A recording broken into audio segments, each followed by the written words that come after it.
from where I had left. COVID vaccines approved in India are of mainly three types. You have Covishield, which is a viral vector based, it is a non-replicating adenovirus based. Sputnik 5, which has just been introduced just 2 days back, it is again a viral vector based, but it uses 2 strains of adenovirus instead of a single strain in the 2 doses. And Covaxin is an inactivated whole virion based vaccine which is available. In addition, you have the whole cell, you have the DNA viruses, you have the mRNA viruses, and you have subunit viruses which are still not approved in India. So this is regarding the COVID vaccines. Now continuing with keyword number 50. If you have a clinical scenario question asking likely diagnosis, how would you think it is hyaline membrane disease or respiratory distress syndrome? When will you think of this as the likely diagnosis? If there is a preterm child less than 32 weeks, there is onset of distress soon after birth, and there is occurrence of air bronchogram on X-ray. Remember that air bronchogram can be a normal X-ray finding as well in some of the children. So always think of HMD in preterm children who have respiratory distress soon after birth. Point to note, if the question says there is no grunting, only mild HMD has started, oxygen therapy is the first step in management. Obviously, oxygen, most of the patients will not respond. If the question talks about grunting being present, then the answer will be CPAP. Nasal CPAP is started, followed by surfactant therapy. When you give surfactant, it is given intratracheally, and LISA and MIST techniques are better than INSURE. LISA stands for less invasive surfactant administration. MISA stands for minimally invasive surfactant therapy. Both of them they do not require intubation. You can give surfactant only through a infant feeding tube as well, and so they are less injurious and more easy to perform than INSURE technique. Coming to prevention of HMD, maternal steroids are indicated to prevent HMD. They are indicated when there is onset of labor between 24 to 34 weeks of gestation. And remember, dexamethasone is better than betamethasone. This is something you already know. So I'm just quickly revising the points for you. Steroids to mother can prevent which of the following condition? Remember, antenatal steroids can prevent 3 things. Potential MCQ. Antenatal steroids can prevent HMD in the child, they can prevent NEC in the child, and they can prevent intraventricular hemorrhage occurring from germinal matrix in the newborn. Question can be asked like this. All of the following are indications for use of antenatal steroids except prevention of this, and this. The fourth one will be your answer. Moving to point number 56. Very important, and change has happened in the recent guidelines.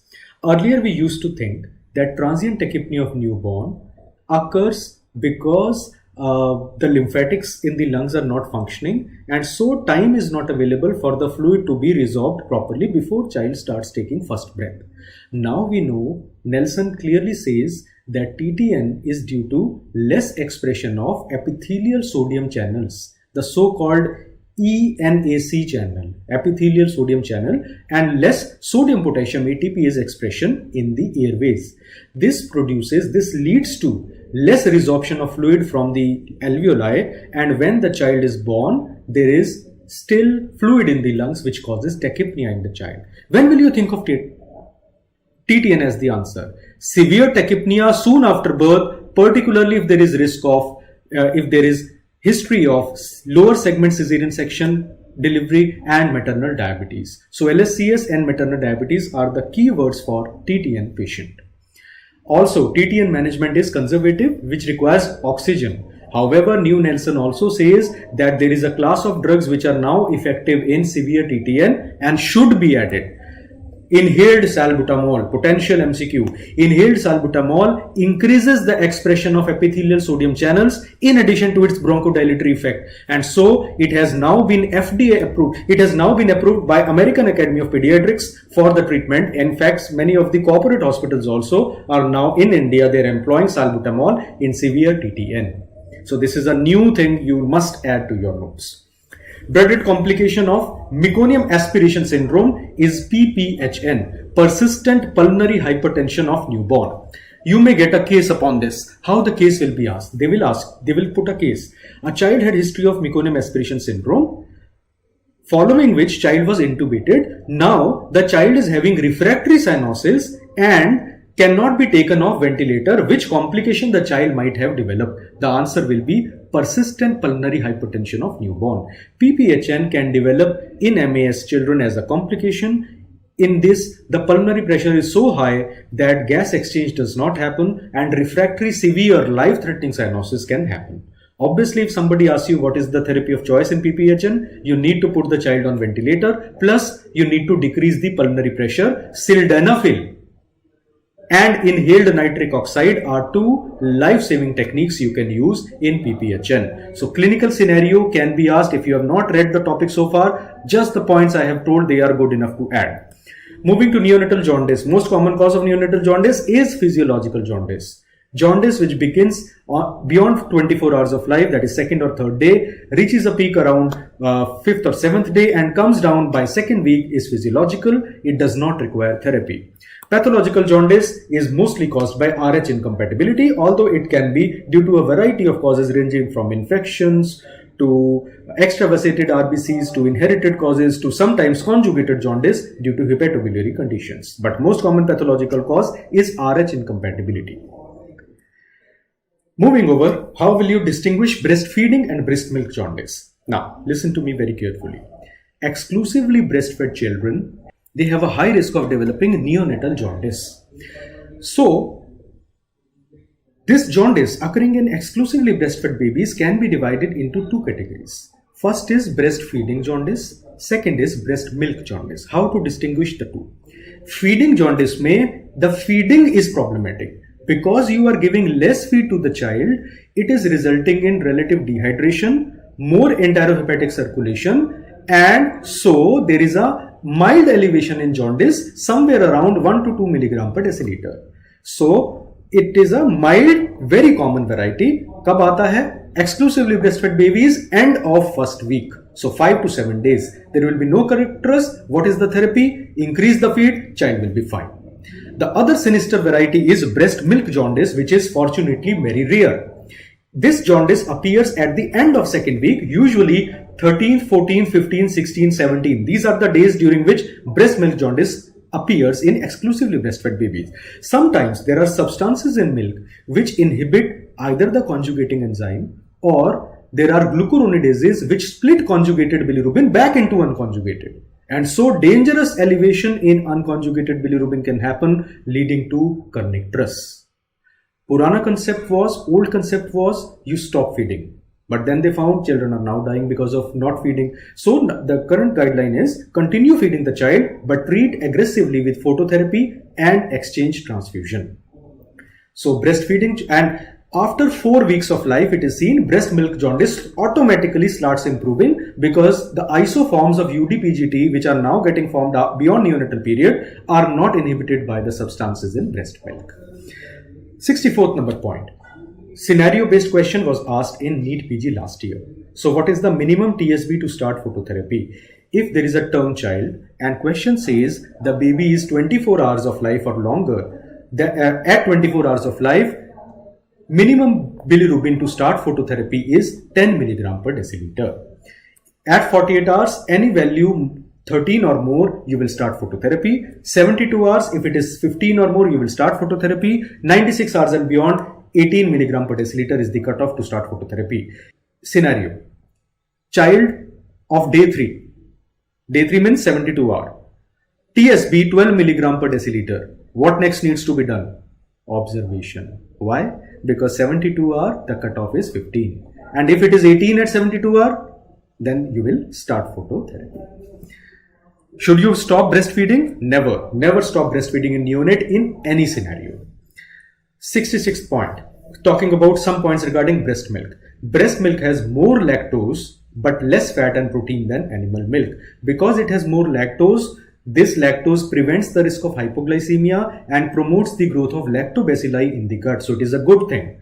Less fat and less protein means the breast milk is easy to digest and is not harsh on the immature gut even in preterm newborns. The quality of fat and protein is better. It is rich in MUFA and PUFA, particularly docosahexaenoic acid DHEA is rich in breast milk, and so it is important for the formation of synapse formation and retina formation.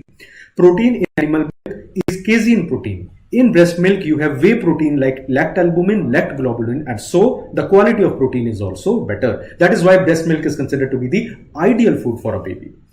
Breast milk has which maximum immunoglobulin concentration?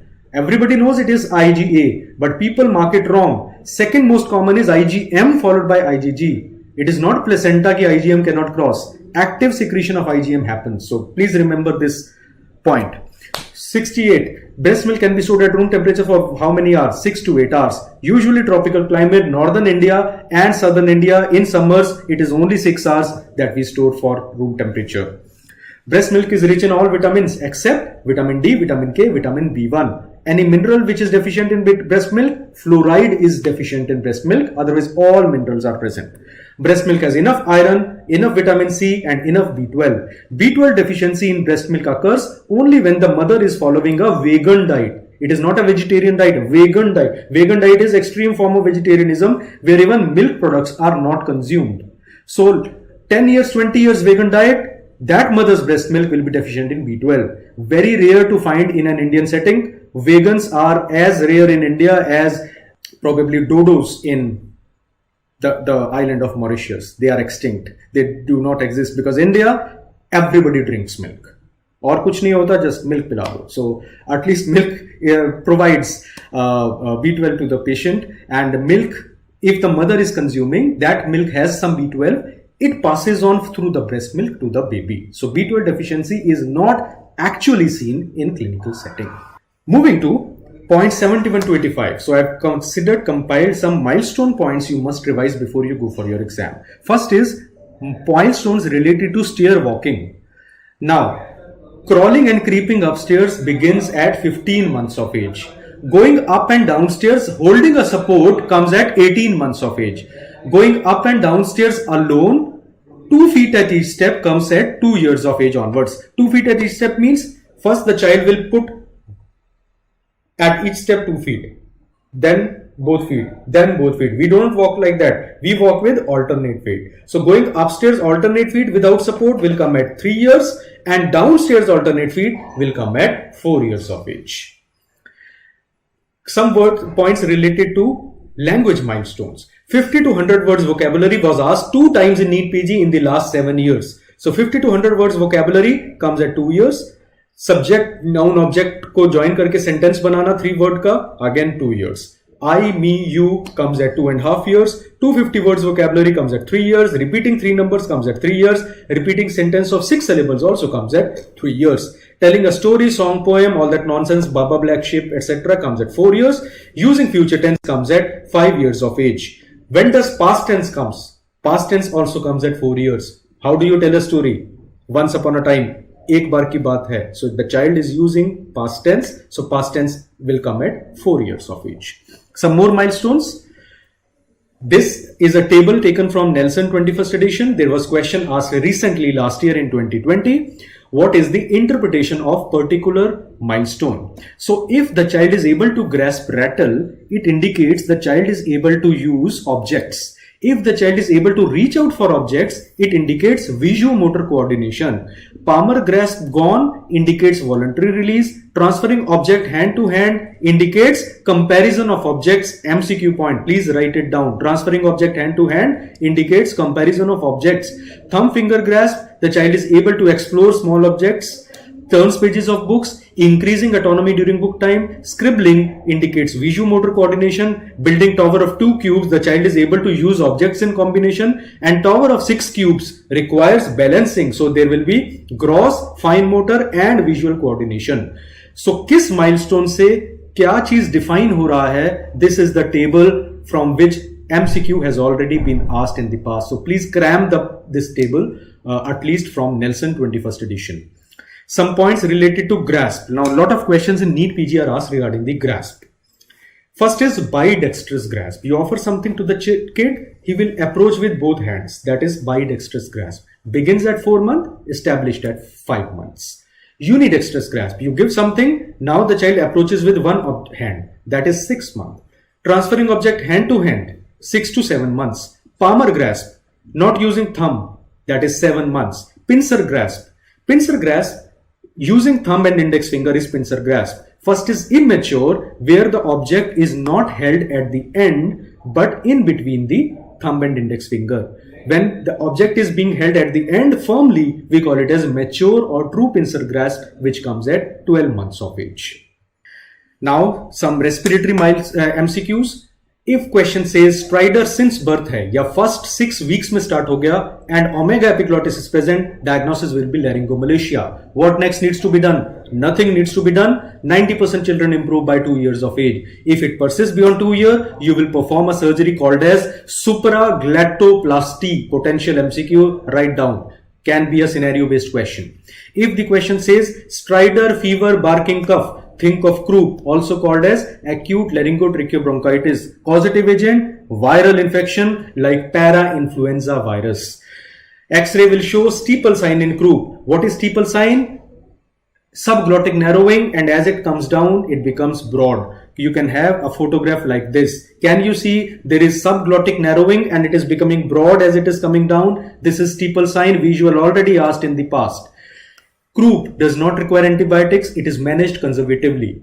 If there is stridor only on crying or coughing, then you treat the patient with dexamethasone. That is the drug of choice. But if there is stridor at rest, any stridor at rest, the drug of choice will be racemic epinephrine nebulization. Please remember these 2 points. Dexamethasone सब में देते हैं, but drug of choice in stridor only during crying, dexamethasone alone is the answer. In stridor at rest, dexamethasone, although you give it first of all, but alone it is not effective. The drug of choice now is epinephrine nebulization. Moving over to acute epiglottitis. When will you think? If there is fever, stridor, drooling of saliva, and child breathing in tripod position, acute epiglottitis, likely caused by streptococci. H influenza is no longer the common cause. X-ray shows thumb sign, also called as thumbprint sign. And treatment, first step is always intubate and secure the airway. It does not respond to corticosteroids much. You need to intubate and secure the airway, then you start IV antibiotics. Which antibiotic to use? IV ceftriaxone is the drug of choice, already asked in NEET PG entrance exam. So बड़ा simple है. Stridor होगा in a child, first 6 weeks of life, think of laryngomalacia. Stridor with fever hoga. If there is moderate distress, barking cough present, think of croup. If there is drooling of saliva, severe distress present, tripod position, high grade fever, acute epiglottitis will be your likely answer. If there is fever with URI like symptoms and wheezing occurring in a less than 2-year-old child, diagnosis will be acute bronchiolitis. Bronchiolitis does not occur beyond 2 years of age. In fact, old Nelson mein there was a line, febrile child with wheezing below 2 years should be considered bronchiolitis unless proven otherwise. So bronchiolitis, wheezing सुनते ही, wheezing के साथ में there can be crackles, rales, etc. Wheezing word with fever and URI below 2-year-old child, acute bronchiolitis caused by respiratory syncytial virus in more than 70 to 80% cases. Management of bronchiolitis is conservative. Only oxygen and saline nebulization and steam inhalation is good enough. What is the role of ribavirin? Ribavirin is used in 3 scenarios. If the patient who developed bronchiolitis is having immunosuppression like HIV positive child, or if there is a congenital heart disease, VSD के patient को bronchiolitis हो गया, or if there is a chronic lung disease like cystic fibrosis, you will use ribavirin. Potential MCQ again. Can ribavirin be used in any other common condition? Recently, ribavirin has been found to be useful in measles pneumonia, but it is not FDA approved for this. Off-label, it is still used by some of the people. So if you have to take a calculated risk, it is mentioned in Nelson, ribavirin in vitro studies and some case reports has been useful in pneumonia caused by measles. But remember, measles pneumonia is mainly due to secondary bacterial infection. So you need to give antibiotics, broad spectrum coverage. It is only when measles pneumonia itself causes pneumonia, you call it as giant cell pneumonia, primary giant cell or Hackett pneumonia, then ribavirin, some case reports it has been found to be useful, although it is not FDA approved. Cystic fibrosis. Before we go further, ribavirin ka prophylactic agent palivizumab, directed against surface protein of RSV. Cystic fibrosis should be suspected whenever there are recurrent pneumonias with malabsorption, that is Titoria-like presentation is present in the patient. Cystic fibrosis most commonly involves CFTR gene mutation. There are 6 classes of CFTR gene mutations. Remember that most common mutation is delta F or phenylalanine 508, which belongs to type 2 mutation. Type 2 mutation is also called as trafficking defect. Protein traffic nahi ho pata hai inside the cell to reach its place, right? Then most common cause of pneumonia in cystic fibrosis overall is Pseudomonas, mucoid strains followed by Staph aureus. In children, it is Staph aureus which is most common. So please do not forget it. And most lethal cause of pneumonia in cystic fibrosis is Burkholderia cepacia. IMCI protocol for pneumonia. Remember, IMCI protocol talks about 2 months to 5 years of age mainly, and this is where the questions are asked. 2 months to 5-year child, fever or respiratory distress, some respiratory feature should be there. So any child aged 2 to 59 months with either cough or difficulty in breathing, if there is no fast breathing, no chest indrawing, nothing, you call it as cough and cold. Green nomenclature is used, home care advice, no need for antibiotics. In case there is tachypnea, fast breathing or chest indrawing, either of the two, chest breathing akela bhi hoga, then also you will call it as pneumonia. Drug of choice will be oral amoxicillin. Somebody asks you what is the dose? 80 milligram per kg body weight per day in 2 divided doses for 5 days. If does not improve, review in 48 hours. Does not improve, refer to higher center. In case the child is having any danger signs can be persistent vomiting, lethargy or inability, abnormally sleepy or difficult to awake, stridor in calm child, inability to feed or drink, convulsions in the child, or severe malnutrition. These 6 are the danger sign. Any one is present, you call it as severe pneumonia. Give first dose of antibiotic and refer to higher center where child will require IV, ampicillin and gentamicin. Point to note, 2 month to 5 year age group में pneumonia सिर्फ 2 तरह का है. There are only 2 categories of pneumonia and severe pneumonia. Severe pneumonia is also called as very severe disease. There is no such category as very severe pneumonia. So please be careful about the nomenclature. Talking about dehydration signs. What are the signs of dehydration that you should know? Next point, signs of dehydration. As I have already told you, 6 clinical features are used to define dehydration. No dehydration, some dehydration, severe dehydration. In case the child is alert, no dehydration. Some dehydration may the child is irritable, and severe dehydration, child is lethargic or comatose. Eyes are normal, tears are present in no dehydration. Some dehydration, eyes are sunken and tears are absent. Severe dehydration also, the eyes are very sunken and tears are absent. Mouth and tongue are moist in no dehydration. They are dry and very dry. Thirst is the useful distinguishing point. In no dehydration, the child is not thirsty, drinks normally. In some dehydration, the child is thirsty and drinks eagerly. Severe dehydration, the child is unable to drink. Unable to drink is severe dehydration, useful point. So no dehydration, you follow plan A, ORT. Some dehydration, you follow plan B, ORS. Severe dehydration, you follow plan C, IV fluids. Ringer lactate is the fluid of choice. So there are some case scenarios I want you to see. So what are the case scenarios? If the question, these are very, very important. Please listen. If the question says, MCQ scenario says, active child, drinking normally, no oliguria. So you will think no dehydration. Ye keyword hai. You will give ORT. ORT means either ORS or home-based fluid. If that question says irritable child, drinking eagerly, bar pani mang raha hai, oliguria plus minus.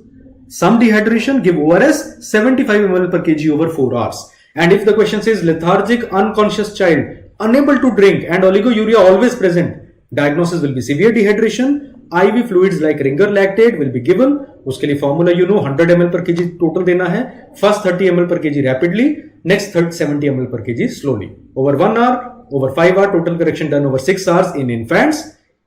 Half an hour, 2.5 hour, total 3 hours correction done in older children. And once the child is able to accept, you should shift to ORS. You want to give ORS, child is not accepting orally. Kya karenge? Simple. Put a nasogastric tube. Right? Moving over, 107 point. Acute rheumatic fever का criteria very very important. Low risk population अलग है, moderate and high risk population अलग है. What are the areas you should focus on? See carefully in the table.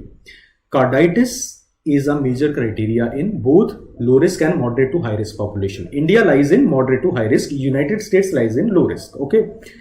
United States में only polyarthritis को आप major criteria you will say. But in Indian setting, monoarthritis or polyarthritis or simply multiple joint pain, polyarthralgia is also a major criteria. Can be a potential tongue twister MCQ. Other points you already know. This slide is easily available. You can take a snapshot, you can see and note it down. Then look at the minor criteria.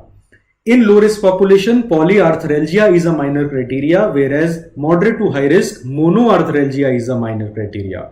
In low risk population, fever 38.5 cutoff hai. Moderate to low risk mein. Moderate to high risk, fever only 38 is the cutoff. Then ESR cutoff is different. In low risk population, 60 ESR is significant, whereas in moderate to high risk, 30 ESR is significant. Other things are same.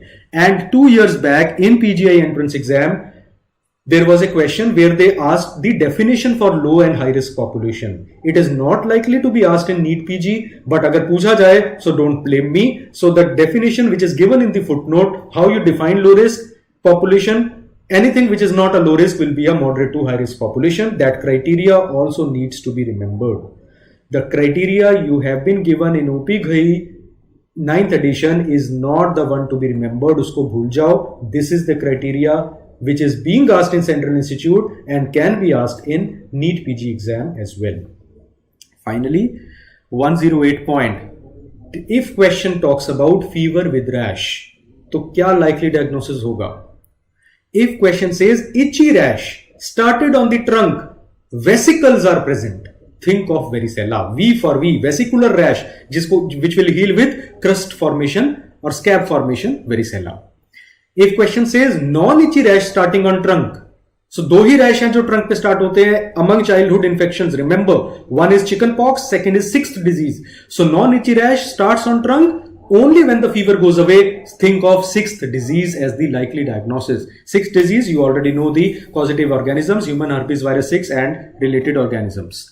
Slapped cheek appearance, दोनों तरफ. Fifth disease caused by parvovirus B19. Fever with rash with conjunctivitis with Koplik spots, measles. Measles rash begins on the face, then spreads to the trunk. Remember this. Fever with rash, again starting on the face, going to the trunk with suboccipital retroauricular lymphadenopathy. Think of rubella as the likely diagnosis. So these are the key words which will help you in reaching the correct answer.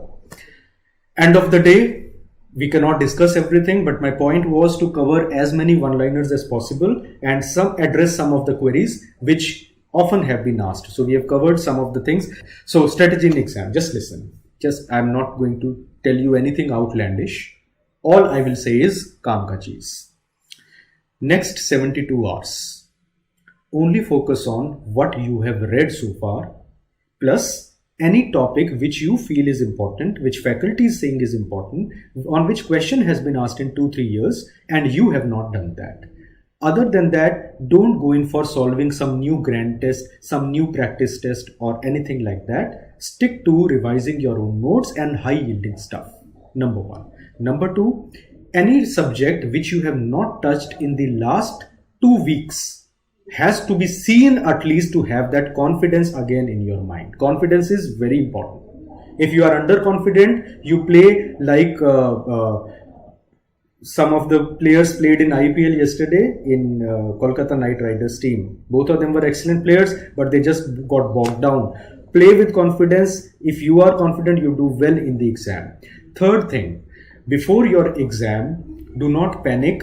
Do not start thinking that people are saying that all 200 questions will be scenario based or it will be a very lengthy paper.